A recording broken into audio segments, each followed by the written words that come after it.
آپ کو پتا ہے کہ اللہ تعالیٰ نے انسان کو بھی پیدا کیا، شیطان کو بھی پیدا کیا۔ شیطان کو اس لیے پیدا کیا کہ وہ انسان کے لیے آزمائش کا سبب بنے۔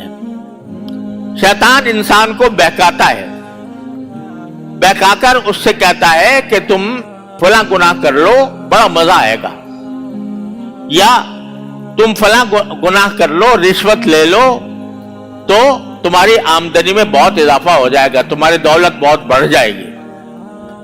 یہ شیطان بہکاتا ہے۔ تو اللہ تعالیٰ نے یہ شیطان انسان کی آزمائش کے لیے پیدا کیا، لیکن اللہ تعالیٰ کی حکمت سے یہ بات بالکل ممکن نہیں تھی کہ اللہ تعالیٰ زہر پیدا کرے اور زہر کا تریاق نہ بتائے کہ اس زہر کا تریاق کیا ہوگا۔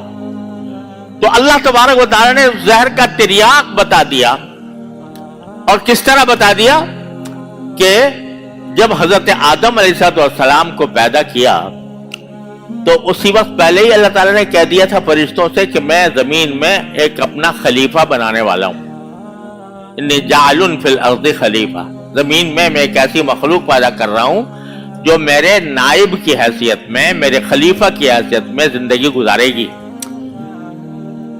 یہ بتا دیا تھا۔ کیوں پیدا کیا تھا آدم علیہ السلام کو؟ زمین پر بھیجنے کے لیے، زمین پر خلیفہ بنانے کے لیے پہلے سے اعلان کر دیا تھا۔ لیکن عملاً ہوا کیا کہ جب پیدا کر دیا اور پیدا کر کے سارے فرشتوں کو ان کے آگے سجدہ کرنے کا بھی حکم دے دیا، اور سجدہ کرنے کے بعد پھر کہا کہ بھائی چلو جنت میں جاؤ، جنت میں رہو۔ ارے بھائی پیدا تو کیا تھا زمین پر بھیجنے کے لیے، لیکن حکم یہ ہو رہا ہے کہ تم جنت میں جاؤ، اور جنت میں جاتے وقت ایک ہدایت دے دی کہ خاص درخت ہے، اس کو مت چھونا، اس کو مت کھانا، اس کے قریب بھی نہ جانا۔ تو بھائی جب پیدا کیا تھا زمین پر بھیجنے کے لیے تو سیدھا زمین پر بھیج دیتے نا اللہ میاں، لیکن سیدھا زمین پر بھیجنے کے بجائے پہلے جنت میں بھیجا اور ان کو اس بات کا مکلف کیا کہ اس خاص درخت سے مت کھانا۔ اب کیا ہوا؟ شیطان نے آ کر بہکایا آدم علیہ السلام کو اور ان کی اہلیہ کو، حوا کو، اور بہکانے کے نتیجے میں حضرت آدم نے، حضرت حوا نے وہ درخت جس کو منع کیا تھا اسی میں سے کچھ کھا لیا۔ اب کھا کر پچھتائے کہ اللہ تعالیٰ نے کہا تھا مت کھاؤ اور ہم کھا چکے، تو کیا طریقہ ہوگا، ہم کیسے اس گناہ سے کیسے بچیں گے، اس گناہ سے کیسے ہماری نجات ہوگی، کچھ پتہ ہی نہیں تھا۔ تو اللہ تعالیٰ نے ان کو، قرآن کریم میں ہے کہ اللہ تعالیٰ نے ان کو استغفار کا اور توبہ کا طریقہ بتایا اور اس کے لیے الفاظ بھی بتائے۔ تلقى آدم من ربہ کلمات، کہ آدم نے اپنے پروردگار سے کچھ کلمات سیکھے۔ وہ کلمات کیا تھے؟ دوسری جگہ ہے ربنا ظلمنا انفسنا وان لم تغفر لنا وترحمنا لنکونن من الخاسرین، کیا ہمارے پروردگار ہم نے اپنے اوپر ظلم کر لیا یہ گناہ کر کے، کیونکہ گناہ جو ہے جب انسان جب کرتا ہے تو اپنے اوپر ظلم کر رہا ہوتا ہے، کیونکہ اس گناہ کا نتیجہ اس کو ہی بھگتنا ہے، یا دنیا میں یا آخرت میں۔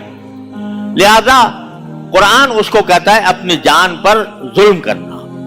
تو اللہ تعالیٰ نے ان کو سکھایا کہ بھائی اب تم یہ کرو کہ یہ دعا کرو، اے ہمارے پروردگار ہم نے اپنی جانوں پر ظلم کیا ہے، اور اگر آپ ہمیں معاف نہیں کریں گے اور ہم پر رحم نہیں کریں گے تو ہمارا بڑا سخت نقصان ہوگا۔ یہ کہو، یہ خود سکھایا اللہ تعالیٰ نے، یہ کہو۔ کیا سکھا دیا؟ جب یہ سیکھ گئے اور یہ توبہ کر لی، استغفار کر لیا، اب کہاں آپ جاؤ زمین پر؟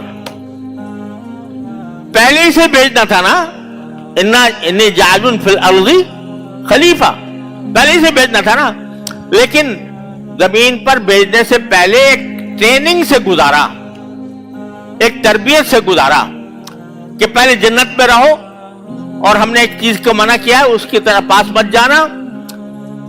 لیکن جب شیطان نے بہکا کر ان کو اس غلطی پر آمادہ کر دیا تو پھر یہ بھی سکھایا کہ ایسے موقع پر کیا کرو کہ ہماری طرف رجوع کر کے یہ کہو کہ ہم نے اپنی جان پر ظلم کر لیا ہے, اللہ ہمیں معاف فرما دیجیے. تو کیا مطلب ہوا کہ جب تک گناہ کر کے اس گناہ کی تلافی کا طریقہ نہیں سیکھا تھا اس وقت تک زمین پر جانے کا کے قابل نہیں تھے. جب تک کہ یہ نہیں سیکھا تھا کہ غلطی ہو جائے تو کیا کرنا چاہیے. تو جب سکھا دیا کہ جب زمین پر جاؤ گے تب بھی یہ شیطان تمہیں ڈسے گا کبھی نہ کبھی. جب ڈسے گا تو اس کا تریاق یہ ہے کہ کہو ربنا ظلمنا انفسنا وان لم تغفر لنا وترحمنا لنکن من الخاسرین, کہ اللہ ہم نے اپنی جان پر ظلم کیا, اگر آپ رحم نہیں کریں گے تو ہمارا سخت نقصان ہو جائے گا. جب آدم نے یہ سیکھ لیا اور اس لیے سکھایا کہ آدم کے بیٹوں تک بھی یہ بات پہنچے جو قیامت تک آنے والے ہیں, ان تک یہ بات پہنچے کہ تمہارا مقابلہ رہے گا زندگی میں شیطان سے بھی اور اپنے نفس سے بھی. اس مقابلے میں ذرا چست اور چالاک ہو کے بیٹھو اور اپنے آپ کو مضبوط کر کے بیٹھو. لیکن اگر کبھی وہ تمہیں ڈس جائے تو واحد ہم نے تمہارے لیے آسان راستہ پیدا فرما دیا کہ آ جاؤ ہمارے پاس اور ہم سے استغفار کرو, ہم سے توبہ مانگو.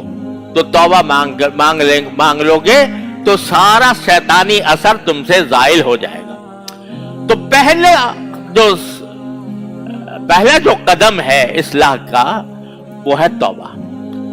تو میں آج گزارش یہ کرتا ہوں, ہم لوگ ہر روز محتاج ہیں اس کے, کوئی دن ایسا نہیں ہے جس میں محتاج نہ ہوں. لیکن میں آج اپنے آپ سے اور آپ حضرات سے سب سے یہ عرض کرتا ہوں کہ تھوڑا سا وقت آج نکال کے 2 رکعت پڑھ کے نماز توبہ کے نیت سے اور اللہ تبارک و تعالیٰ کی بارگاہ میں انہی الفاظ کے ساتھ ربنا ظلمنا انفسنا وان لم تغفر لنا وترحمنا لنکن من الخاسرین, اس کے ساتھ اللہ تعالیٰ کی بارگاہ میں یہ توبہ کریں, یا اللہ میں اپنی ساری زندگی میں جتنے بھی میرے گناہ ہوئے ان سب سے اللہ میں آپ کے بارگاہ میں معافی مانگتا ہوں اور آئندہ کے لیے ارادہ کرتا ہوں کہ آپ کے حکم کے خلاف کوئی کام نہیں کروں گا. یہ پہلا قدم ہے. اس کو یہ سمجھ لو کہ یہ اپنی اصلاح کی طرف پہلا قدم ہے. اور یہ جیسا انشاءاللہ آگے بھی عرض کروں گا کہ یہ توبہ کا عمل ایسا ہے کہ جو مسلسل چلنا چاہیے.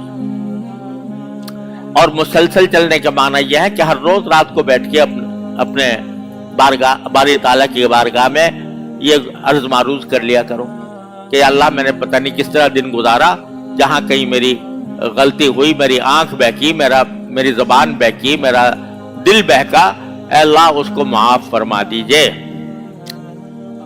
ہر روز کا اختتام اس تھوڑی سی گزارش پر ہو اللہ تعالیٰ کی بارگاہ میں.